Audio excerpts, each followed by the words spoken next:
Malini Lackan, and I'm from the University of Trinidad and Tobago, a final year student in my BSc in Animal Science and Technology. First of all, before starting my presentation, I would like to acknowledge the late Dr. Steve Bennett for his tremendous work and his priceless work in the buffalo industry in Trinidad. I'm really honored today to be on stage presenting some of the work of the late Dr. Steve Bennett. Today, I'll be presenting on the status report of the buffalo population in Trinidad. Firstly, I would like to start with an introduction.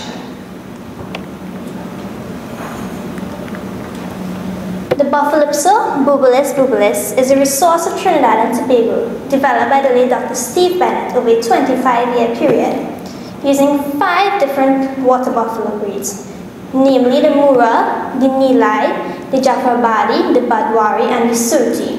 This is done via selection and crossbreeding of these 5 breeds of water buffalo.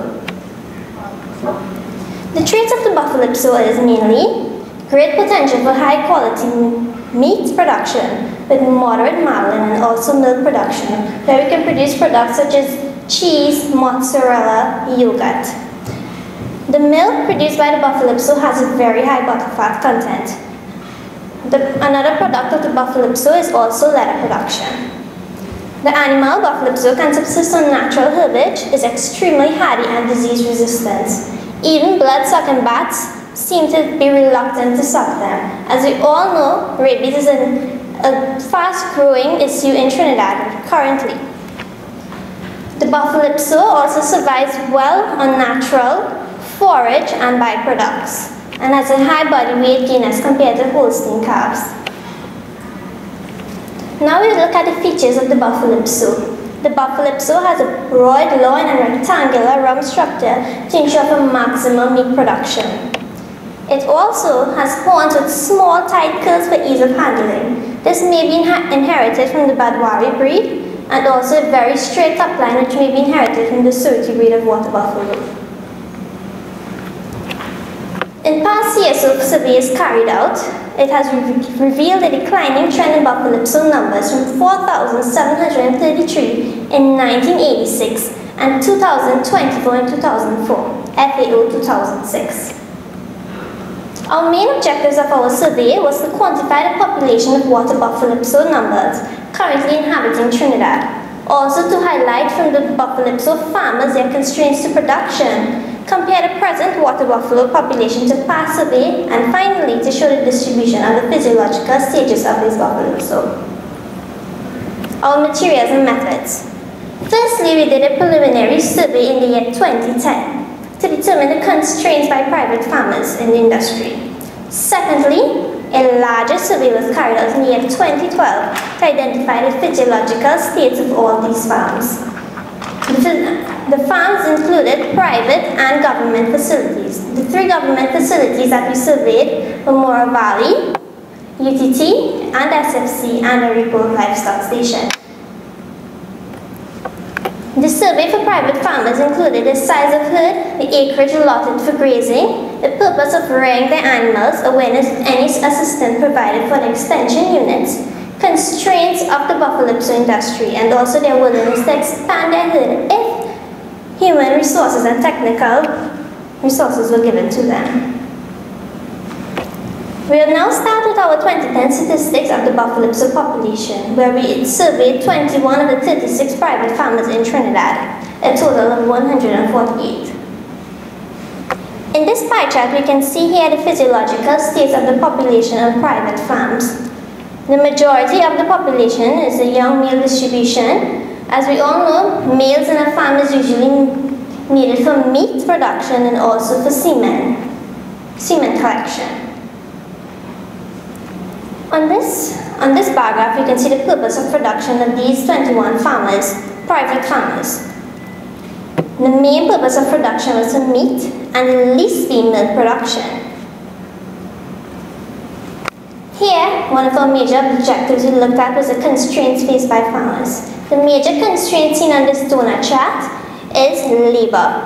As we all know, buffalo are very violent, large animals, and a lot of people choose not to work with them because of their nature. Pesticides is another big constraint faced by farmers. There isn't enough land available for the farmers to expand their herds because of the pesticides. 81% of these farmers disagreed that they should develop their milk herd, whereas 52% of these farmers agree that they should expand their herds. Farmers receiving extension services, 38% only are receiving extension services of these private farmers, where 62% are not, even though these farmers are willing to accept these services. Now on to 2012 statistics of the buffalo population. Here is a total count of the buffalo population, the government institution comprising of the Mora Valley, SFC and UTT herd and the Repo Livestock Station. And the other part is private farmers. As we can see here, 63% of the larger population belongs to government institutions. Our statistics for government facilities in the year 2012.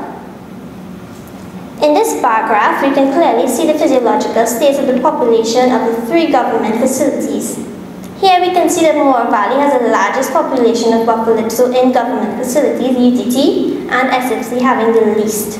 Also in this graph, we can derive that a greater amount of female distribution is seen rather than male distribution. Here we can see the possibility to increase our herds because there are larger females present. In this graph here, in this pie chart, you can see the physiological state of the population of the Aripo herd, a total of 132. Here we can see that there is a large distribution of females in the herd as compared to males. Again, there is potential for increasing the herds because of a wide range of females. This is the physiological state of the population house of UTT SFC herd. It is a very small herd, 42, but there is a large amount of bulls. Physiological state of the population of the Mora Valley, which is one of the largest buffalo farms in Trinidad.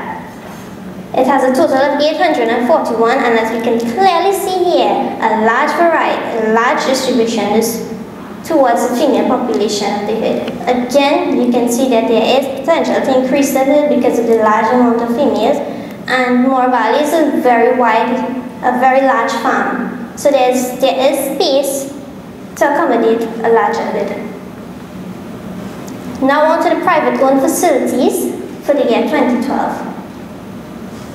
Here is the physiological state of the population of private farms, a total of 602. 63% are female, while only a mere percent males, 37%. Discussion of results. On this chart, we can clearly see that there is a decline in buffalo population as compared to previously published in the year 2004 and the year 1986. There are several reasons that may lead to a decline in the buffalo population. Here are some of the factors that may contribute to it. The government brucellosis Test and Slaughter Act, which states that if a farmer sees any signs of brucellosis, it must be reported to the government and the animal must be sent for testing.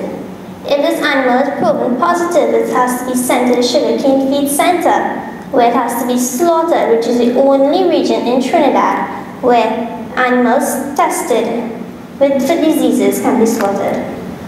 Another factor is insufficient financial, technical, and human resources. If these farmers were given enough finance resources available to them readily, the farmers may be able to extend their herd. Also, a lack of extension support which the farmers are willing to receive and training facilities. There's a lack of national breeding programs for genetic improvement of the breed. There's a lack of proper marketing channels, inappropriate management systems, a lack of large quarantine facilities to promote germplasm exchange, and finally, too much importation of dairy breed and beef cattle, which lead to the stifling growth of the buffalo population. As we all know, the buffalo population contributes to beef production and also some level of milk production in the country. In our conclusion, we can see that there's a decline in the water buffalo population as compared to the year 2004 and 1984. Several constraints were seen in our 2010 survey, our major being labor, labor availability and pasture size, and our least contributing factor being water availability and cost of production. The decline in the current buffalo population indicates that there is room for improvement in this industry. Improvements such as allocation of proper quarantine facilities, development of a genetic database that would aid greatly in the growth and development of the water buffalo. First, I would like to acknowledge special thanks are due to the various water buffalo farmers and Ministry of Food Production personnel who facilitated in the completion of this project, also my supervisors and my classmates. These are some of our references. Thank you. Any questions?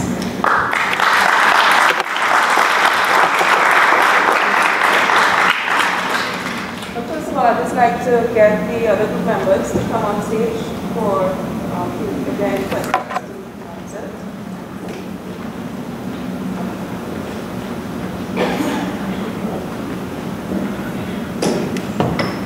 I'm just asking questions from the judges first, and then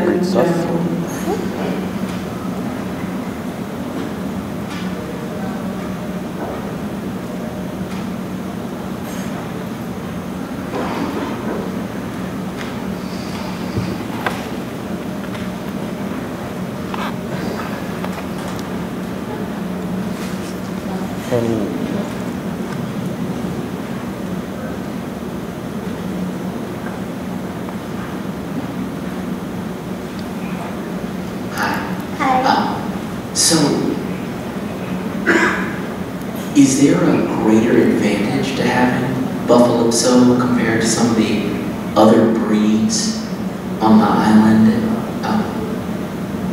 Is that the reason why we want to have more Buffalo? Is there a greater advantage to the farmer to have them? Yes, they are larger breeds. They are disease resistant also. Gotcha. So basically just the hardiness of the breed is really the best reason to have them. Are there any other breeds that they feel like on the island can do like as good of beef but better milk or anything like that? Is there any competition in terms of that also? Dizibo cattle, yeah. Is that a more popular breed right now than the Buffalo? If there is a decline, as you indicated in your literature, and you're studying this as an issue as an advocate, what are you going to propose that you can build on this decline and make it a sustainable part of Trinidad agriculture? Well, what I propose to increase the population, first of all, more pasture sites available to the farmers. The more pasture sites they have, the more they have to expand their herds. Also, more germplasm, to save the germplasm, and even you could do semen collection for buffalo sows. Thank you. What about the other side, for the market aspects for buffalo products as opposed to other beef products? Okay, well, mainly in Trinidad and Tobago, we have imported beef in Trinidad, right? Also, we can use buffalo as a beef product. Milk, on the other hand, it has a very high butter fat content, and we can also use this in the country. Do you have any questions from the audience? Let me take one.